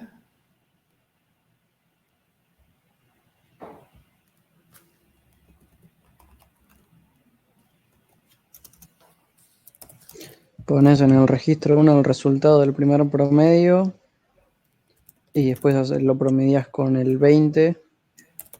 Muy bien. Exactamente. El promedio entre 14 y 18 da 16. 16, sí. ¿Sí? Y a ese resultado lo promedio con 20, con lo cual el resultado final me dará 18, supongo, si no estoy equivocado. ¿Está? ¿Sí?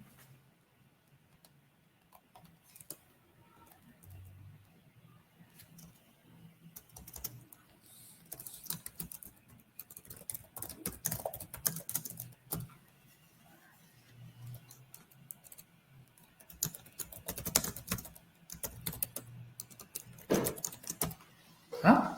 Entonces, fíjense, esto es una manera de reusar código, ¿sí? O sea, yo podría tener una rutina complicada que hace una operación compleja, ¿está bien? Y yo le pongo los parámetros en donde sea que le dije que le iba a guardar los parámetros y lo llamo. Y la rutina me devuelve los resultados donde sea que me guarde los resultados. ¿Se entiende, no es cierto? Esta implementación es una implementación completamente material, ¿sí? Completamente material. ¿Qué quiere decir esto? Que MIPS no hace más que lo que estamos viendo ahí que se hace. El Jump and Link es un salto que guarda el resultado en la dirección 31. También en el registro 31. ¿Sí? Entonces, los registros no se cambian mágicamente de valor, nada. ¿Sí? O sea, si tenemos que seguir este programa, el programa arranca en este ADI, ¿sí? Pasa al segundo ADI, sigue en este add, hace el shift right aritmético y después el jump and register hace que se venga acá, que haga este add, ¿sí? Se ve el cursor, ¿no? Porque por ahí estoy señalando y no se ve. Sí, se ve el cursor. ¿Sí? Sí. Bueno.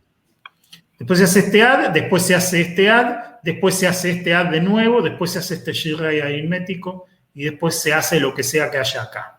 ¿Está bien? Ese es el orden en que se sigue el programa. ¿Está bien? O sea que si lo hubiésemos escrito en ese orden, obtendríamos exactamente el mismo resultado. ¿Queda claro? Antes de... O sea, entre las líneas de código de arriba y el costo del promedio tendría que haber un end, ¿no? Porque si no se haría otra vez lo de abajo. Muy bien, esa es una buena cuestión, ¿sí? ¿Cómo se trabaja en el procesador? El procesador arranca automáticamente el programa en un punto, ¿está bien? Y el procesador nunca se detiene, ¿sí? Una manera de forzarlo a que se quede para siempre parado en algún lugar es hacer un branch, hacer un jump a donde uno mismo está, ¿sí? Por ejemplo, pone ¿sí? Una forma sencilla sería así. ¿Sí? Si ustedes hacen esto, el procesador se queda para siempre dando vueltas acá hasta que lo apagás.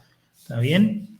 En la práctica, ¿qué ocurre? En la práctica los programas, ¿sí? Corren debajo de un sistema operativo.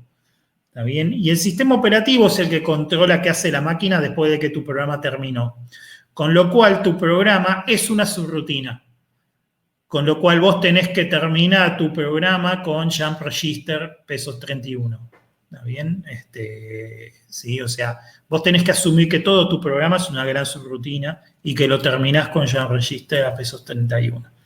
¿Está bien? Eso es lo que pasa en la práctica. O sea, cuando vos trabajás con el procesador de verdad, tu programa es una subrutina del sistema operativo. ¿Se entiende, no es cierto? Y el sistema operativo tiene como un gran while que no termina nunca, ¿sí? Que es donde decide qué programa cargar, qué programa ejecutar. ¿Está bien? Y eventualmente tiene una cosa parecida a esta para cuando no tiene nada que hacer. ¿Está? ¿Se entiende, no es cierto? Bien. ¿Mm?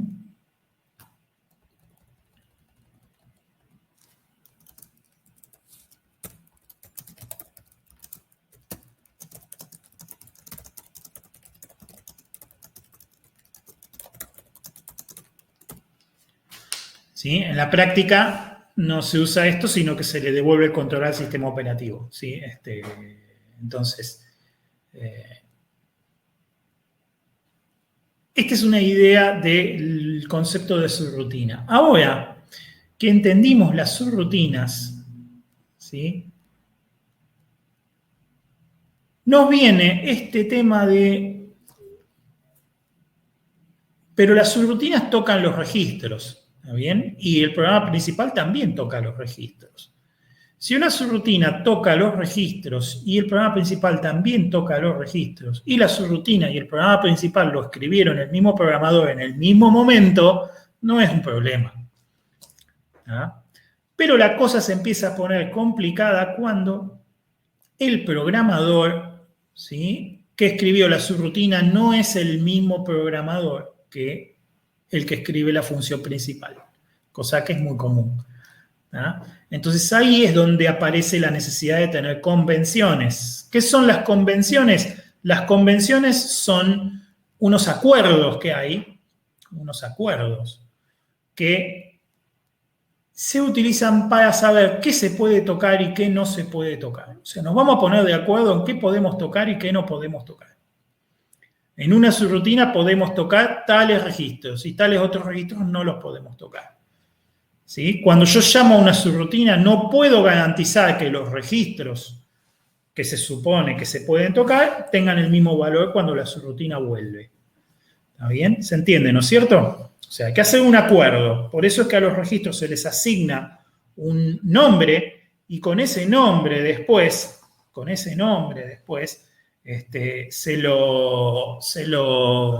se lo accede al registro y en la convención se decide si las subrutinas pueden o no pueden cambiar su valor.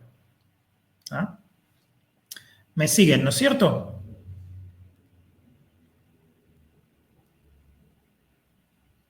¿Cómo vienen, chicos? Bien, por el momento. Bien. Perfecto. Entonces, fíjense, el registro 0 se llama 0, dijimos la otra vez. ¿Sí? El registro 1 se llama AT. ¿Sí? O sea, se lo puede llamar como pesos AT. Y no hay que usarlo. ¿Por qué? Está reservado para el ensamblador. O sea que el ensamblador, cuando ensambla, puede cambiar el valor de este registro y puede interferir con el programa de ustedes. Entonces, ¿sí? O lo puede utilizar internamente para pasos intermedios que necesite hacer él. ¿Sí? Esto ocurre cuando no como la forma en que lo vemos nosotros, pero un ensamblador más elaborado podría tener pseudoinstrucciones. Podría tener instrucciones falsas que no son código máquina, pero que después el ensamblador lo reemplaza por varios códigos máquina, por varias instrucciones. Gracias, hijo. Entonces, no hay que usarlo porque está reservado para el ensamblador. ¿Sí? Entonces, una cosa importante que ustedes lo tienen en la tablita que está en la referencia, las subrutinas no lo tocan. Se preserva. ¿Sí? O sea, ninguna subrutina puede cambiar el valor del registro 0. En realidad nadie puede cambiar el valor del registro 0. ¿Está bien? El registro 0 siempre se garantiza que vale 0. Entonces se dice que se preserva. La rutina tiene prohibido tocar el valor del registro 0. ¿Está?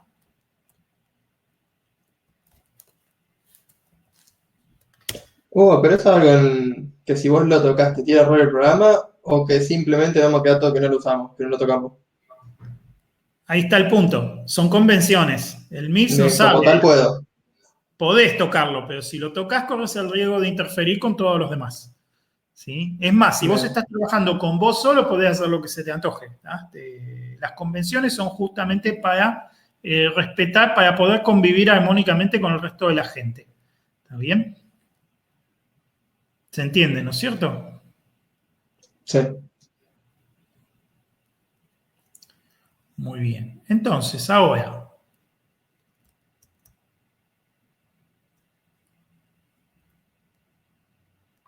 Este no se preserva.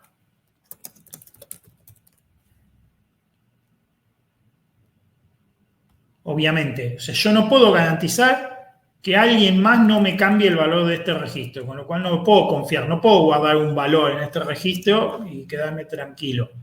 ¿Sí? A ver, no usar, ya saben que no se usa. ¿Ah? ¿Está bien? Después vienen, estos son importantes, los registros 2 y 3. Se llaman, ¿sí?, pesos B0 y pesos B1 y se utilizan para retornar valores.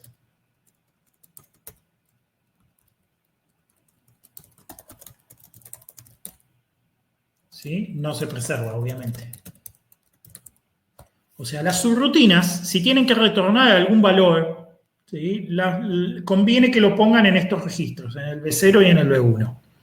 Normalmente si retornás un solo valor lo guardás en el B0, si retornás un valor de 64 bits lo retornás entre los dos registros, el B0 y el B1, y si retornás dos valores también los podés retornar en el B0 y en el B1. O sea, el acuerdo es que los parámetros, digamos, de salida de la subrutina vayan a parar, ¿sí?, a los B0 y B1. ¿Ah? O sea que en el ejemplo anterior, en vez del pesos 3, tendríamos que haber usado un B0 o un B1. Bien, exactamente, exactamente. Cosa que igual yo espontáneamente hice porque el peso 3 corresponde al B1. ¿Tá? Pero bueno, fue casualidad. ¿Tá? Lo correcto hubiese sido que usara pesos B0, ¿sí?, para retornar el valor. ¿Tá? Los registros 4 al 7, ¿sí?, se llaman pesos A0, pesos A1, pesos A2 y pesos A3. Valores de entrada. Tampoco se preserva. ¿Tá? Estos 4 son los que se reservan en las subrutinas para pasarle parámetros a la subrutina. O sea que ahora, para completar bien mi rutina de promedio, yo tendría que haber usado A0 y A1 como parámetros de entrada y B0 como parámetro de salida. ¿Tá? Puedo cambiar los valores de A mi antojo, ¿sí? El llamador no puede confiarse en que yo no voy a modificar los valores de A en la subrutina, ¿está bien? Porque no se preserva. ¿Ah? Si tenés que pasar más de 4 cosas, ¿cómo sé? Y hay que usar la memoria. Cuando tenemos que pasar muchas cosas ya hay que hablar de la memoria. ¿Ah? ¿Sí? Bien. ¿Está bien? Después vamos a ver eso. La próxima, hoy ya es mucho, ya vimos demasiado. La próxima les voy a enseñar cómo se preservan los valores. ¿Sí? Si yo tengo que preservar algo porque tengo que tocarlo, pero después se lo tengo que devolver intacto al llamador, ¿sí?, entonces tengo que preservarlo. Es obligatorio. ¿Tá?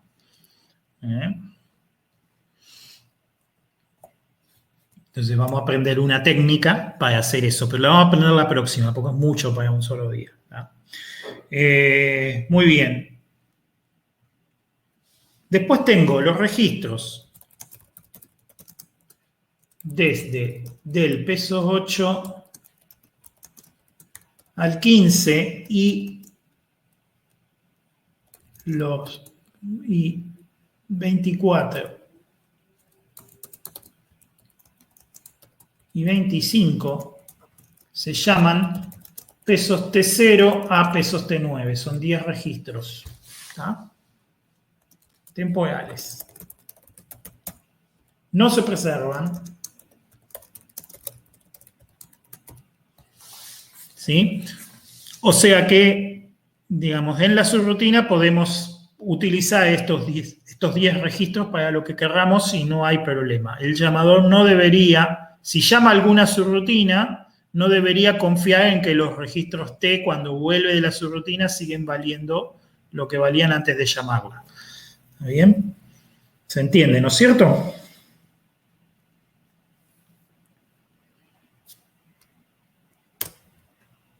Fíjense que son pesos T0. Hoy nosotros usábamos con el número solamente. Ahora estos son 10 registros temporales que hay, desde el pesos T0 hasta el pesos T9, que los podemos usar para lo que querramos, ¿sí? Sin tener que preocuparnos porque le interfiramos la vida al llamador. El llamador no debería tocar estos registros, ¿no?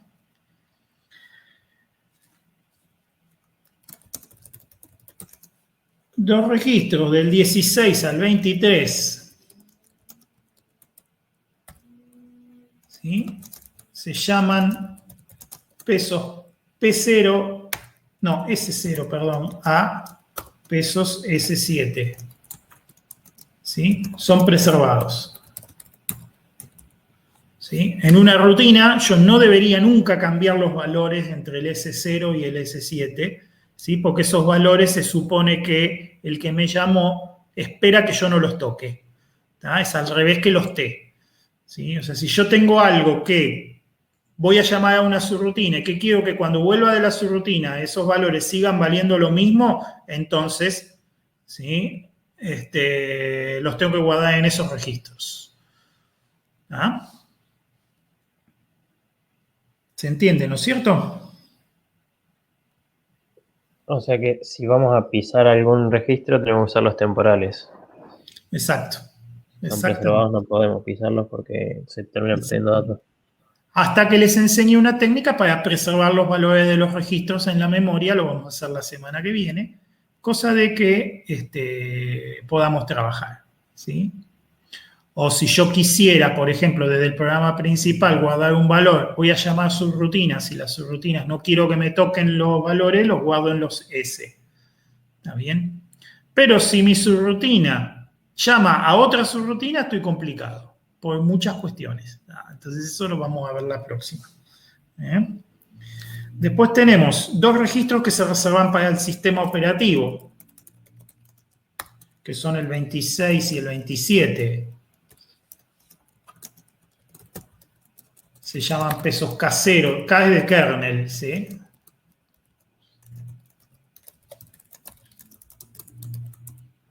Si tenemos la máquina con sistema operativo, entonces el sistema operativo utiliza esos dos registros para su propio uso.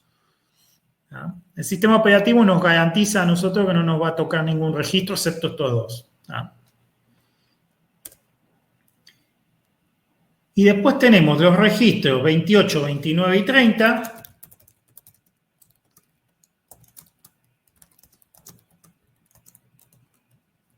Son el puntero de global,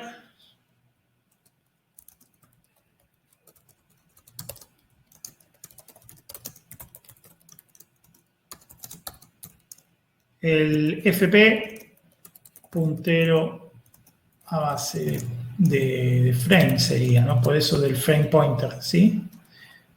Y eso lo vamos a ver la próxima. Y SP, puntero de pila, tope de pila.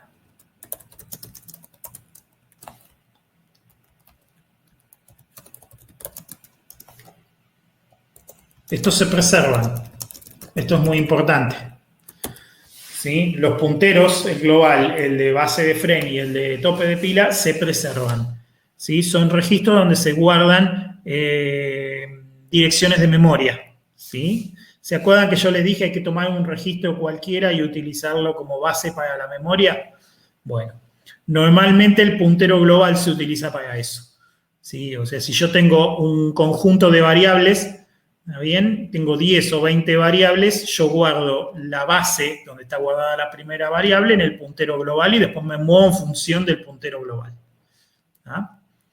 Los punteros de base de frame y de tope de pila, ¿sí? Son punteros que se utilizan para manejar una pila en memoria, que lo vamos a aprender la clase que viene.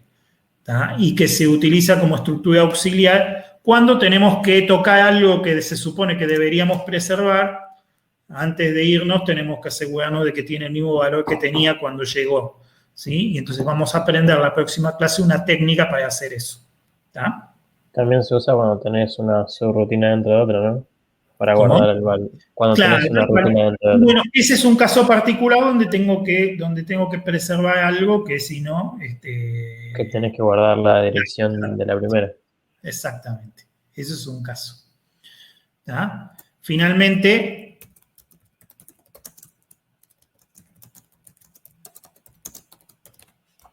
¿sí? Return address o RA y no se preserva. Esto es muy importante. Un llamado a subrutina automáticamente lo destruye, con lo cual, ¿sí? Después tengo que decidir si voy a tocar algo, si necesito preservar algo que no se preserva, o tengo que tocar algo que debería preservarse, tengo que aplicar alguna técnica para no romper las convenciones. ¿Ah? Eso lo vamos a ver la próxima. ¿Ah? La rutina promedio ahora escrita según las convenciones. ¿Sí? Vamos a tomarlo de hoy y lo vamos a escribir según las convenciones.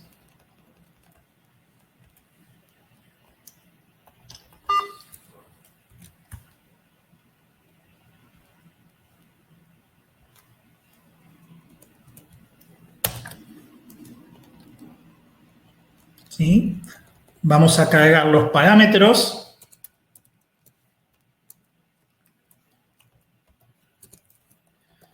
Acá se puede poner peso 0, pero habitualmente se le deja peso 0 así. Eso ustedes lo eligen. ¿Está bien?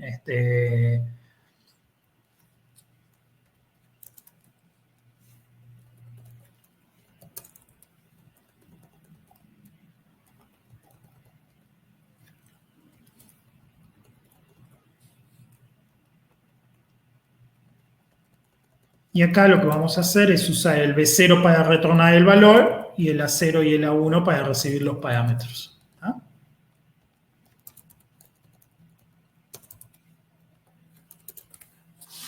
Y ahí está. Entonces ahí la misma rutina de hoy, pero ahora escrita según las convenciones, sería de esta forma. ¿Se entiende, no es cierto? Sí, sí. Bueno. Es mucho para asimilar, así que ya saben escribir sus rutinas, ¿está bien? Los dejo acá, la próxima vamos a aprender a usar la pila, ¿sí? ¿Está bien?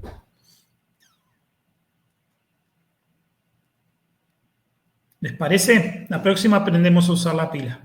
Dale, sí, que se ve un poquito complicado. Sí, la pila sí, pero bueno, por ahora acostúmbrense, o sea, practiquen bien saltos. Practiquen bien las convenciones de los registros, o sea, usen el T0, el T1, el T2. Normalmente van a usar eso para registros temporales. ¿Está bien? Los parámetros de entrada y de salida con A0 y B0. Y los saltos y los while y las comparaciones. Bueno, con eso ya tienen para entretenerse. ¿Está? Fíjense que hay ejercicios donde les piden que recorran un arreglo, por ejemplo. Y recorrer un arreglo se hace, ¿sí?, incrementando el registro base, ¿sí? O sea, yo hago un load word de 0 del registro 5 y después voy incrementando el registro 5 para leer la siguiente celda. ¿Sí? Eso sí lo podemos hacer ahora, si quieren, un ejercicio de esos. ¿Ah? Eso sí vamos a hacer ahora, así ya tienen para la práctica. Vamos a hacer un ejercicio que sea escribir una subrutina que recorra los elementos de un arreglo y los sume. Punto. El arreglo está en memoria. La base, o sea, la dirección donde comienza la dirección del primer elemento, llamada base, ¿sí?, viene en el registro A0 y la cantidad de elementos del arreglo viene en el registro A1. ¿Sí? El resultado debe retornarse. El resultado con la suma debe retornarse en el registro B0. Ahí está. Vamos a hacer este ejercicio como práctica para ir entendiendo cómo vamos a hacer una subrutina. ¿Sí? La subrutina Se supone que cuando es llamada con jump and link, ¿sí? Y cuando entra, ya tienen el registro A0 cargada la dirección donde comienza el arreglo. ¿Está bien? Y en el registro A1 ustedes tienen cuántos elementos tiene el arreglo. ¿Está bien? Entonces, vamos a programarlo primero en alto nivel, como para entenderlo, ¿no es cierto? ¿Sí? Lo primero que haría yo en alto nivel es, en vez de guardar la cantidad de elementos, yo guardaría el lugar donde termina el arreglo. ¿Sí?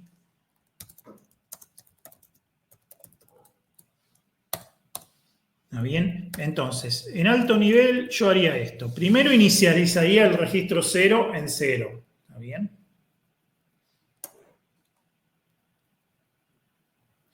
Después,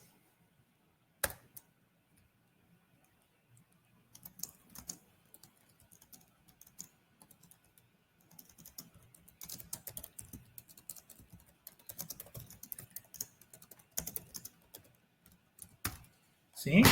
O sea, esa dirección ya está fuera del arreglo. ¿Se entiende, no es cierto?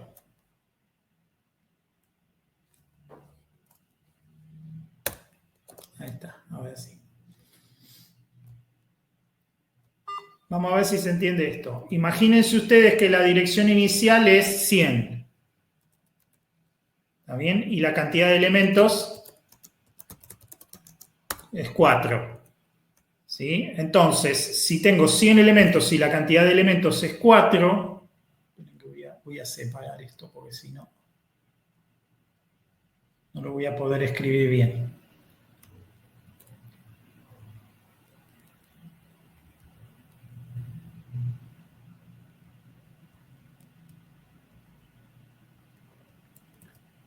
¿Sí?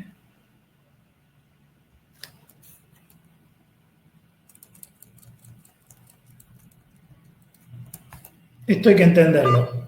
¿Sí? En la posición 100 está el primer elemento. En la 104 está el segundo elemento. ¿Sí? En la 108 está el tercer elemento. En la 112 está el cuarto elemento. ¿Sí? Y en la 116 ya no hay nada. ¿Tá? O sea, acá está el elemento 1, acá está el elemento 2, acá está el elemento 3, acá está el elemento 4, y esto ya no pertenece al arreglo. ¿Se ve, no es cierto?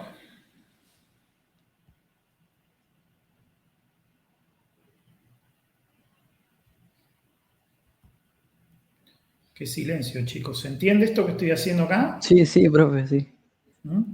Bien, muy bien. ¿Sí? Perfecto. Entonces, lo que yo quiero hacer ahora es esto. Esto es en alto nivel. ¿Sí? Primero lo pensamos en alto nivel. Esto también está bueno para ustedes ejercitarse. ¿Sí?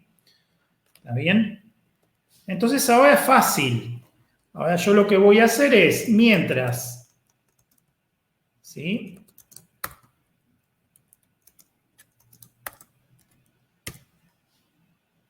Mientras A0 sea menor que A1,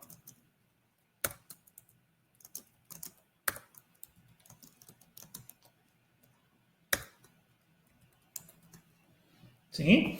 Traemos el elemento de la dirección de memoria, ¿sí? ¿Está bien? Que después vamos a ver dónde lo guardamos, ¿sí? En algún lado lo tenemos que tener, ¿sí? Para poderlo guardar. Porque esto es en alto nivel. ¿Sí? Traemos la dirección de memoria apuntada por A0, ¿sí? Y el elemento lo guardamos en B0. ¿Ah?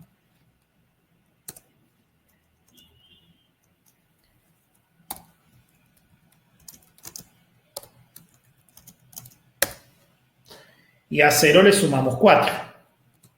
¿Ah?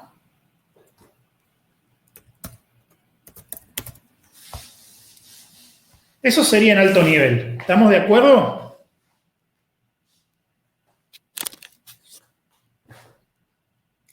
¿Estamos de acuerdo, chicos? Sí, sí. Entonces, fíjense que vamos a necesitar un registro temporal para el set on less than, ¿sí? Se necesita un temporal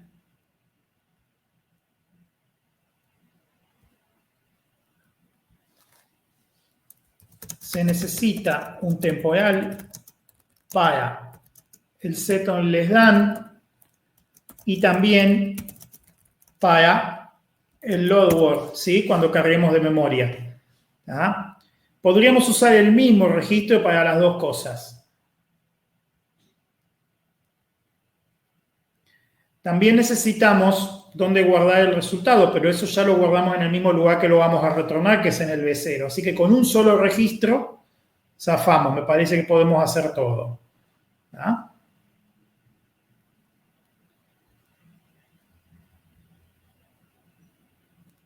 ¿Sí? Podemos usar el mismo. Vamos a usar T0 para las dos cosas. ¿Ah? Entonces ahora vamos a escribir la rutina en bajo nivel, en lenguaje de ensamblado. ¿Ah? La rutina se llama suma de arreglo. ¿Sí? Lo primero que hacemos es asignarle el valor 0 al registro B0. ¿Cómo hacemos eso? A ver, ¿alguna idea?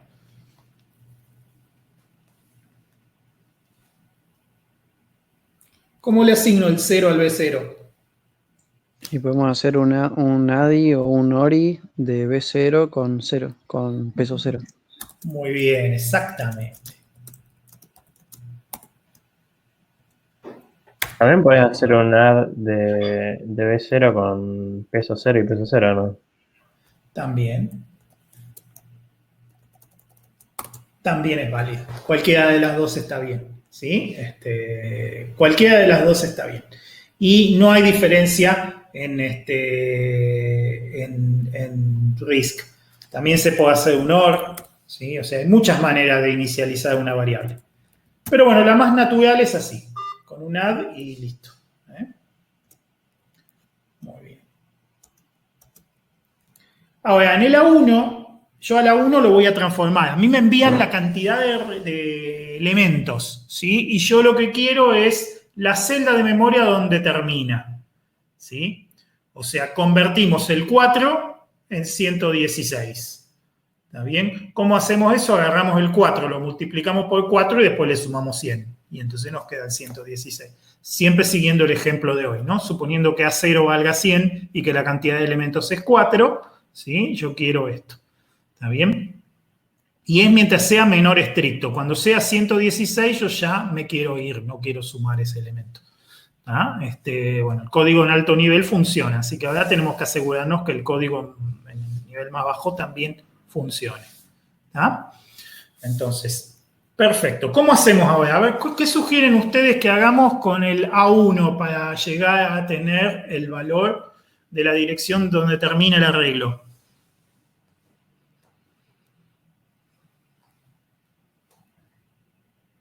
Y primero que nada, A1 no tendrá que valer 1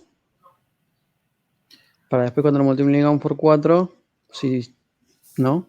A1 en este momento vale la cantidad de elementos que yo tengo. ¿Sí? ¿Está bien? Y yo lo quiero llevar a la dirección que está a continuación del final del arreglo. Entonces son dos cosas las que tengo que hacer. Primero la tengo que multiplicar por 4 y después le tengo que sumar el A0. ¿Ah? ¿Cómo hacemos para multiplicar por 4 el valor de A1? A1 en este momento, vamos a poner un ejemplo. A0 vale 100 y A1 vale 4. En este momento A1 vale 4. Yo necesito que valga 16, porque son 16 celdas de memoria que ocupan, ¿sí?, los 4 elementos. ¿Ah? Entonces, ¿cómo hago para multiplicar A1 por 4? Con un shift left y pones un 2, ¿o no? Muy bien. Shift left logic.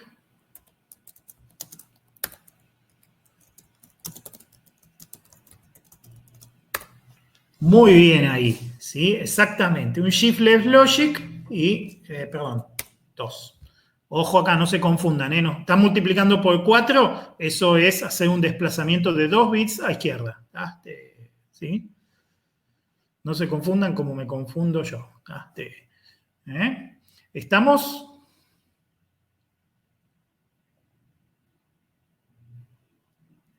Sí, sí. Bien. Y ahora, ¿cómo le sumo la base?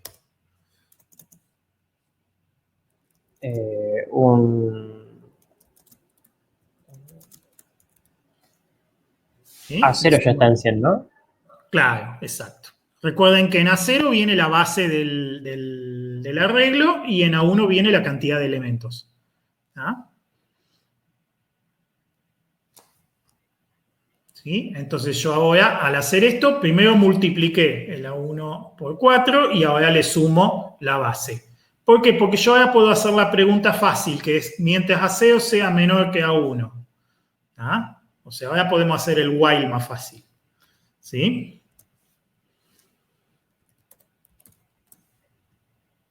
¿Se entiende, no?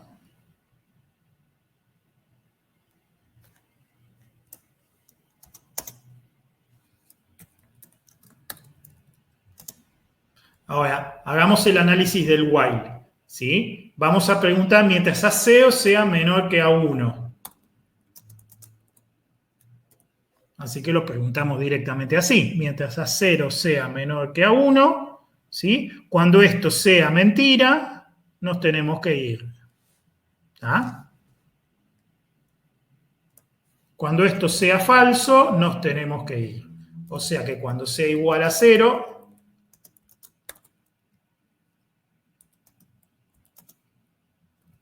nos vamos del while. ¿Se entiende, no es cierto? Cuando esto dé 0, nos tenemos que ir del while. ¿Sí? Mientras esto dé 1, tenemos que entrar al while. ¿Sí? ¿Me siguen, no es cierto? Sí, sí. Bien.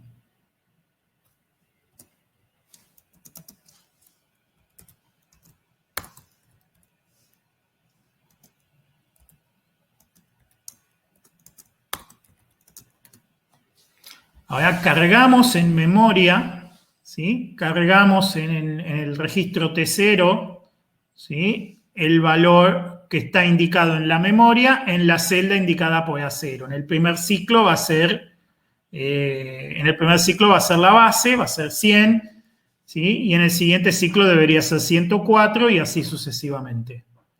¿Ah?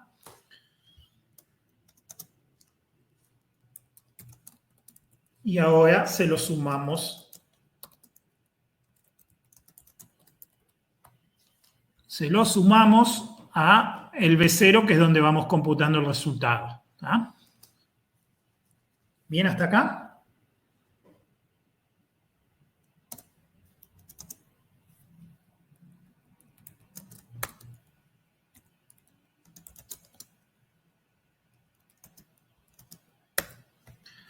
Ahora le sumamos 4 a la 0 y ya podemos volver.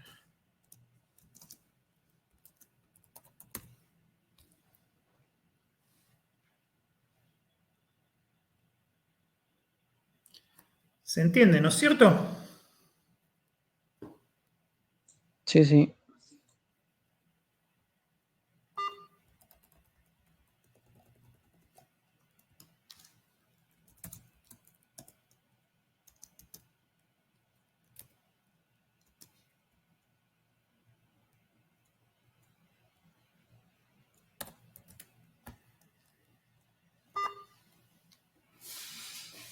Y cuando terminamos, como no hay más nada que hacer, ¿sí?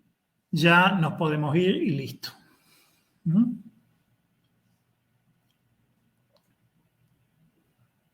¿Queda claro?